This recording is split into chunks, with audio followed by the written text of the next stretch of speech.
그러면 여기에 그 춘원이 가가지고 사실은 한 학기밖에 안 있었거든요.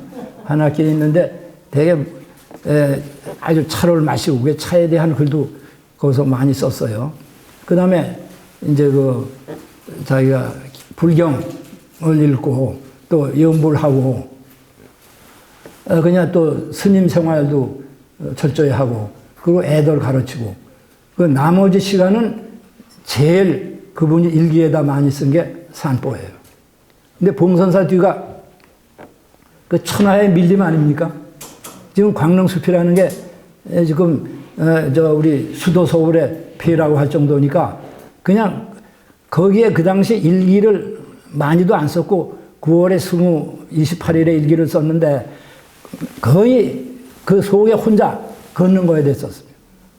그냥 아마 춘원의 일생에서 그렇게 한가하게 자연을 가지고 일기를 쓴 게 처음이죠. 세상 일에 대해서는 거의 하나도 얘기 안 하고, 그 풀, 나무, 뭐 새, 뭐 거기 만난 사람, 절 이야기, 그런 것 뿐이죠. 그때 쓴 일기 중에, 유명한 일기 중에 하나가 죽은 새라는 게 있습니다. 죽은 새는 산보하다 보니까 새가 하나 죽었어요. 새를 묻어주고, 왜 죽었나? 얼마나 고생했을까? 가족은 누군가? 죽는다는 건 뭔가? 사는 건 뭐냐? 나는 무슨 인연으로 널 묻어주냐? 하여튼 등등 해가지고 한 10페이지 되는 긴 글을 씁니다. 그러면서 이제 불가의 경지에서 얘기하는 거죠. 내가 돌아와서 방에 보니까 세 손님들이 와 있더라. 78세 된 여자분은 평생 동안 독립운동을 하다가 78세가 돼서 결혼도 못하고 그런데 나한테 독립운동의 지혜를 물어보러 왔고 또 한 사람은 결혼도 한 중으로 어떻게 또 불교를 발전시킬까 하는 걸 자기한테 물어보러 왔고 또 한 사람은 학문을 하는데 학문을 어떻게 하나 해서 세 사람이 자기한테 물어보러 왔더라. 그래서 나는 그래서 생각해 보니 세 사람이 나한테 온 목적은 다 다르되 잘못 온 거는 똑같다. 그것은 명언입니다.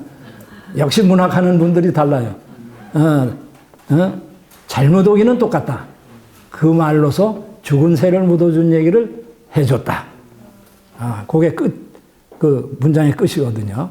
그래서 김윤식 교수도 아주 멋있는 돌베개 시대의 사상이라고 이제 그거를 얘기를 하고 있습니다. 그래서 어쨌든 다행스러운 것은 정말 일생에 있어서 맨날 그냥 아프고 바쁘고 그냥 정신없이 떠다니다 4년 반을 그렇게 한가하게 와서 별로 근심도 없고 먹고 살 근심도 없고 또 쌀 떨어지면 이 운호 스님이 또 대줬어요 전부 여기서 농사 짓는다 그래도 말이 농사지 처음에 와가지고 뭐 갑자기 뭐 농사가 그분은 농사 질 줄 알겠어요 또 그리고 소도 나중에 사도 그렇고 그래서 거기서 이제 시설을 끝나고 그러면 한 해가 가고 47년이 되니까 이제 사명이 떨어졌죠. 도산 안창호 기념사업회에서 도산을 써달라. 그래서 47년에 나가서 참 놀라울 정도. 5개월 만에 도산 안창호를 씁니다. 그게 도산 안창호의 첫 그 작품이죠. 그래서 도산 안창호, 거기 앞에 제자 보면, 우남 예승만, 백범 김구, 그 다음에 이시영 부통령 다 있어요. 그때는 대한민국이 없으니까 아직 대통령이니 그런 게 아니에요. 군용청 시대니까. 그래서, 그게 최초에 나오는데, 다만 아마 친일 문제로 해서 그랬을 것 같은데, 이름을 안 쓰고 도산 기념사업회라고만 해서, 나옵니다. 그리고 이제 거기에서 나오는 작품이 꿈이라는 게 사실 가실이라는 삼국유사에 나오는 얘기거든요. 이제 그거를 자기 입장을 덧붙여서 쓴 거고, 그 다음에 이제 돌베개죠. 돌베개는 48년 나오는데 거기 와서 사는 거를 수필로다가 쓴 거죠. 그러니까 그 봉선사에 들어가서 하는 거를 한 파트로 하고, 그 다음에 사릉에서 사는 농사 지면서 사는 거. 그 다음에 끝에 가서는 내 나라라든지 뭐 인생의 즐거움이라든지 하는 게 있었는데 그 놀라운 것은 그 뒤에 한 4, 50페이지는 아주 한문 거의 없이 순수한 한글로 쉽게 썼어요. 그거는 아주 참 놀라워요. 그래서 어떤 분은 거기에 맨 내 나라라는 그것이 아까 말씀드린 백범의 뒤에 있는 그 글하고 상당히 유사성이 있다. 이제 그런 얘기를 하고 그러죠. 그래서 어쨌든 이 시골서 농사도 해보고 그랬던 사람한테 춘원이 낯질도 잘하고 새끼도 잘 꼬고 그 시골 일도 다 잘한다고. 그 아들이 그렇게 썼더라고요. 근데 사실 시골서 농사 어렸을 때 했죠. 농촌에서야 뭐 저도 농촌에서 자랐지만 그 일 다 하거든. 낯질하고 새끼 꼬고 뭐 그런 거 해봐야 되니까. 여기 농사 질 때도 물쌈 하는 얘기, 뭐 소의 얘기 그런 거 하는데 그 소는 이게 보통 소가 아닙니다. 춘원에 있어서는 소가 자기입니다. 소와 춘원의 그 일체예요, 이제. 그래서 여기 사릉시가 다시 나오는데 노산안창호하고 농사일, 그 다음에 꿈, 나 소년편, 그러면서 이제 죽은 세고는 아까 또 우리가 말씀드린 것과 같습니다. 그 다음에 48년 8월에 서울로 돌아갑니다, 이제. 몸도 안 좋고, 그냥 4년 반 만에 서울로 돌아가고, 그 해 이제 나의 고백. 그건 이제 말하자면 자기의 참회 같은 게 나오는 거죠. 그러니까, 광서 몇 년에 태어나고, 뭐 대정 몇 년에 뭘 하고, 그러면서, 자기가 일본 초랑한테 절하고, 이런 거 이제 좀 비판하고, 그때 절 안 할 수가 없어, 우리나라 사람들. 저 초등학교 때 학교 다녔습니다. 저 일제시대 학교 다녔는데, 들어가면 그냥 아침에 교장이나 누가 나와가지고 황국시민서선서 하면 따라서 우리 어려서 잘 모르지만은 그냥 따라하고 그러는데, 그땐 장씨개명이 뭔지 어려서 뭘 알아요? 잘 모르죠. 그리고 장씨개명 안 한 학생이 없죠. 안 하고 학교를 들어갈 수가 없으니까, 이제. 그러니까, 참, 우리가 그렇게 어려운 시기였습니다. 그리고 49년에 되면 반민특위로 이제 잡혀가죠. 그래서 거기서 이제 재판을 받는 건데, 거기서 아마 4분의 3인가 얼마로 해서 석방이 돼요. 근데 그때 이제 유명한 일을 하는 그 사릉 사람들이 300명이 진정서를 가지고 왔어요. 그 법원, 거기로. 아니, 저분이 여기 온 뒤로 우리한테 애국가도 가르쳐 주고 그랬는데 그게 친일파입니까? 그리고 진정을 하고, 아니, 저분이 오니까 일본 사람들이 형사들이 와서 날 감시를 하고 그랬는데 그게 친일파입니까?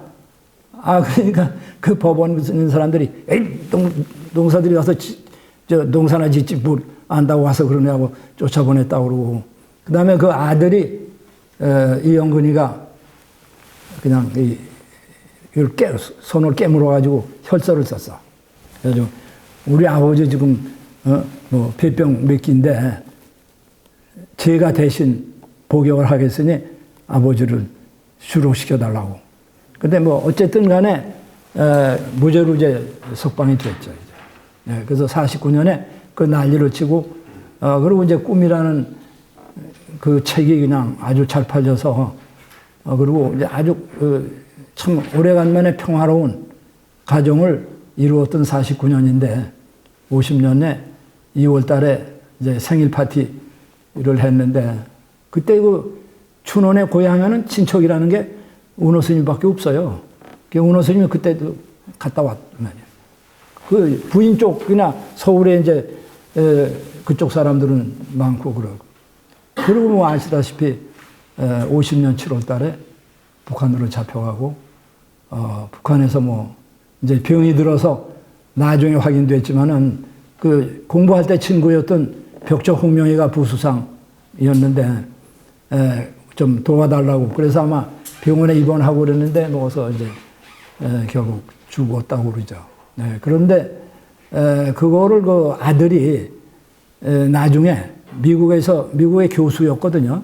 물리학 교수인데 그분이 그 북한의 초청을 받아서 가가지고 그 묘를 확인을 했어요. 그래서 10월 25일 날 세상을 떠났다. 그래서 묘도 확인이 됐고, 근데 그 핵물리학자를 그때부터 북한에서 잡아놓으려고 그랬는데 미국 사람이니까 잘 안 됐던 것 같습니다. 그분은 세상을 떠났고 또 맏딸도 세상을 떠났고 지금 둘째 딸만 35년생인데 아직 미국에서 생존을 하고 있습니다. 네.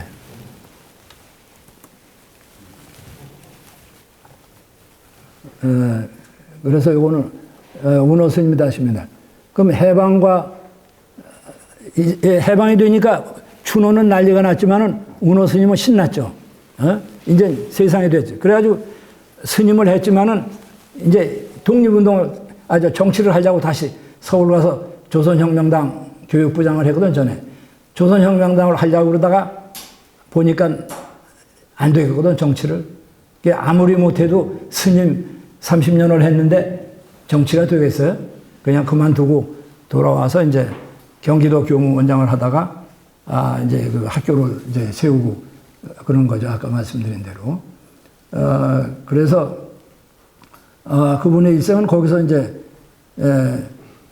상당히 이제 아주 밝은 시대를 맞았고, 아까 말씀드린 대로 광동중학교 교사로서 춘원을 이제 그러고. 근데 그때 유명한 일화가 있어요. 그 시골 아주 별것도 아닌 학교 아니야. 그냥 춘원도 좀 머뭇머뭇했대. 그러니까 형님, 지금 우리 학교가 형님 때문에 유명해지겠지만은 앞으로는 학교 때문에 형님이 유명해질지도 모릅니다. 근데 그 말이 어떤 면에서 맞았는지 모르죠. 그러니까 춘원에 연고된 곳이 지금 대한민국에 거의 없잖아요. 그 학교밖에. 그래서 그건 제가 발의를 해가지고 학교 명예교장을 시킵시다. 춘원이 명예교장이라고 해서 이렇게 이제 교장실에 사진이 하나 붙어 있죠. 명예시장 뭐 돈 주는 것도 아니고 무슨 행사 요란하게 하는 것도 아니니까. 근데 작년인가 언제는 하여튼 그런 것도 하면 안 된다고 그런 것도 있었고 그렇죠. 이제 그래서 제가 이제 학교 분들 보고 그러면 독립운동가 운호 스님이 그거 다 시켜서 했다고 그래라. 그러면 되지 않냐. 건국공로 훈장을 받은 운호 스님이 했다고 그러면 되지 않냐고 이제 그런 농담도 하고 그랬습니다. 그래서 이제 그러면 이광수가 거기 갔던 것도 우리가 은거, 무슨 집거, 뭐 여러 가지 이름을 쓰죠. 그냥 도망갔다고도 쓰고. 그런데 이제 제가 가끔 우거라는 말을 쓰죠. 나그네 우자 아니에요? 나그네로 머문다. 근데 그때 1회 졸업생이 그 춘원의 학교 때 자기 은사의 집에 가서 자면서 보니까 문패에다 이우라고 썼더라고 말이에요. 나그네 이서방이죠. 나그네 이서방. 그래서 춘원 자신은 나그네로. 그러니까 춘원은 항상 불안하게 떠돌아다니고 방랑하고 안정을 못하고 다정다감하고 그냥 마음이 변하고 좀 이런 분이거든요. 이제 문학하는 분이니까 아마 그랬던 것 같아요. 그러니까 아주 괴로우면 그냥 집어치고 절로 들어가고 싶고, 그래서 아들이 쓴 데도 그랬어요. 야, 우리 다 달고 우리 저 어디 떠나서 그냥 후를 벗고 어디가 살자. 그래서 아들이 깜짝 놀랐다고 어떻게 저런 얘기를 하나 그러고.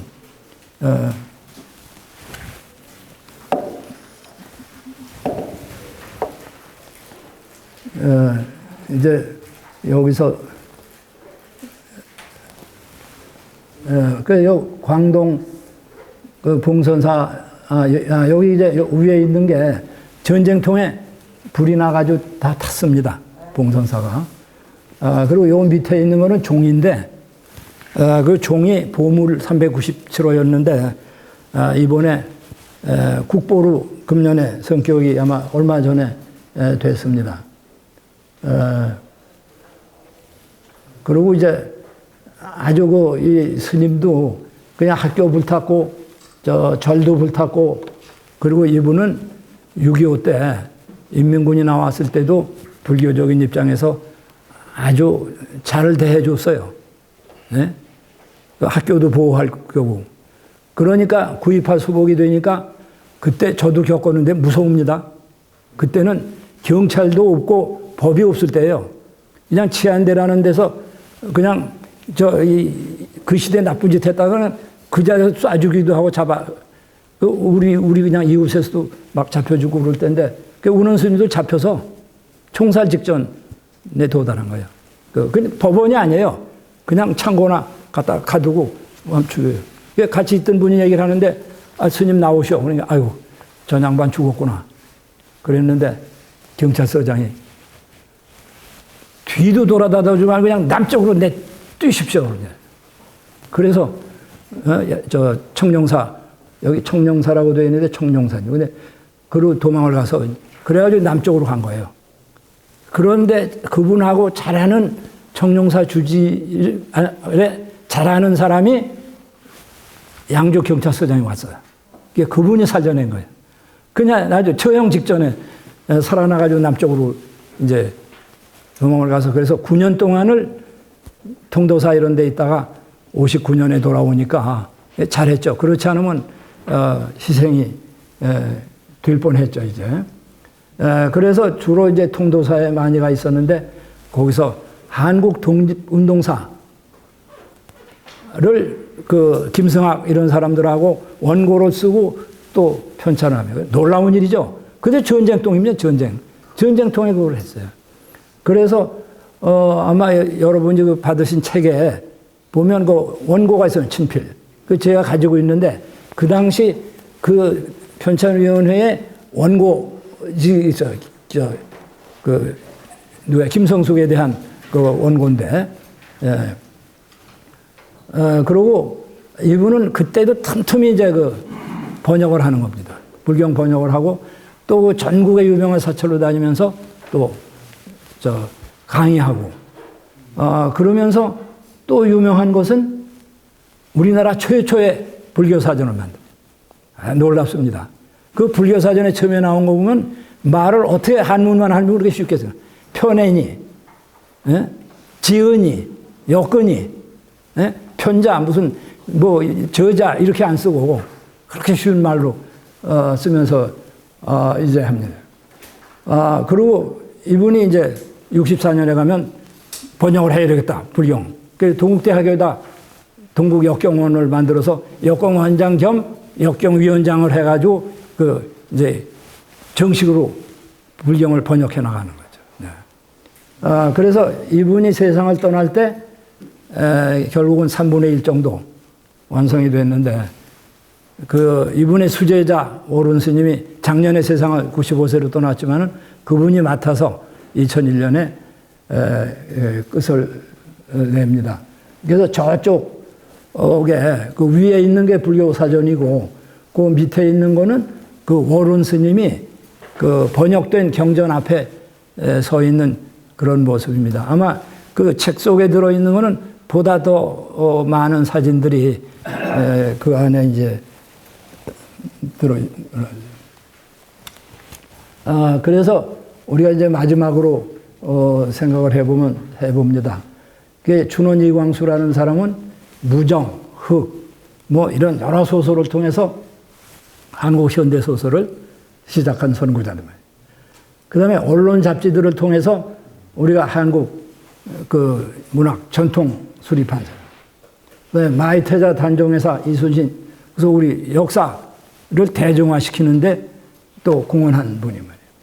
그 다음에 28 독립선언서, 그 다음에 독립문사사장, 우리나라 독립운동에도 관계한 그냥 대단한 업적이죠. 요새 욕먹는 거 빼고는. 예? 그 다음에 운호 스님은 길게 안 하겠지만은 하여튼, 독립운동을 해서 건국공로훈장을 받았으니까 그것은 국가로부터 인정받은 거고. 또 광동중학교 설립해서 지금 발전하고 있으니까 교육에 또 큰 공헌을 세웠고. 그래서 그분이 돌아갔을 때 오른 스님은 뭐라고 그러냐면 애국인이고 교육인이고 지식인이고 그래서 칭찬을 했고, 법정 스님은 이분한테 조교처럼 불교 사전이나 한 걸 같이 했거든요. 그래서 얘기하기를 그분의 가르침과 길을 불교가 제대로 이행을 하지 못한다. 그리고 사실 법정 스님의 무소유가 왜 중요하지 않습니까? 그 무소유를 쓰는 날에 바로 법정 스님이 운호 스님을 만나러 봉선사 가던 날의 일기입니다. 그게. 네. 그 난초 죽이는 그 얘기가. 그러니까 어쨌든 상당히 참, 그러나 집안으로 볼 때 운호 스님은 결혼하고 나서 스님이 됐으니까 자녀들이 있죠. 그러나 다 흩어지고 어떻게 됐는지 모르고 남은 거는 자기 자신, 또 돌아간 뒤에 훈장, 그리고 봉선사에서 이제 위대한 스님으로 바치는 그거는 있지만은 가정은 다 파산이 되고 뭐 알 수도 없죠. 어떻게 됐는지. 그리고 준원이 광수는 우리가 어떻습니까? 다 알다시피 그 헤아릴 수 없이 많은 업적을 세웠지만은 지금 뭐 부일이다 친일의 수렁 속에 빠져서 아직도 허우적대고 있고, 그래서 어떤 분이 누군지는 지금 기억이 안 나지만은 어떤 유명한 분 얘기하는 게 있습니다. 민족을 위해서 울어준 사람이다. 춘호는 단정의 슬픔을 가지고 울어주는 것도 그 당시 우리 민족이 일본 사람한테 당하는 그 아픔을 울어주는 거다. 이제 그렇게 얘기를 하고 있고 그렇습니다. 그러니까 뭐 보다 많은 시간이 가면서 보다 많은 문제가 보다 많이 우리가 논의가 되고 또 고친 거는 이제 고쳐야 될 수 있겠죠. 그래서 다시 아까도 말씀드렸지만은 저는 제 자신을 생각하기를 역시 어려운 시대에 살아가는 방법은 자기를 굴절시키면서 운호는 몸을 숨기면서 스님으로서 살아갔다고 하면 이광수는 그럴 수는 없으니까 마음을 숨기면서 살아갔다. 그래서 그분이 쓴 글 중에 이런 게 있습니다. 우리 민족이 일본 천황 앞에서 가서 절을 하고 그걸 강요받아서 거부하지 못할 그런 환경이고 내가 글을 써도 그게 검열을 얻고 나서 해야 될 그런 상황인데 그러니까 내 글들은 밀수입의 포장이었다. 그런 얘기를 하거든. 물론 그 비판하는 사람들에게 어림도 없는 소리라고 하겠지만은 그러니까 뭐 사실 그렇지 않고 그때 검사 안 받고 됩니까? 모든 글이. 일제시대 이순신에 대해서 소설을 쓰고 도산한창을 하고 그 어림도 없는 일이죠. 어쨌든 그래서 이제 우리 이민원 원장님이 부탁도 하셨지만은 제가 이 두 분에 대해서 그냥 운호 스님이 세운 학교를 제가 다녔고 1학년서부터 춘원이 쓴 교가를 부르고 지금도 부르고 있고 또 춘원학회에도 좀 관계를 하고 있고 또 광동학교는 제가 아직 경영에도 좀 관계를 하고 이제 그런 거로 해서 뭐 제가 문학도 잘 모르고 불교도 잘 모르지만은 하나고 시대와 또 그분들의 삶의 역사 뭐 그런 것만 조금 제가 그냥 관심을 갖고 한다고 할 수 있습니다. 감사합니다.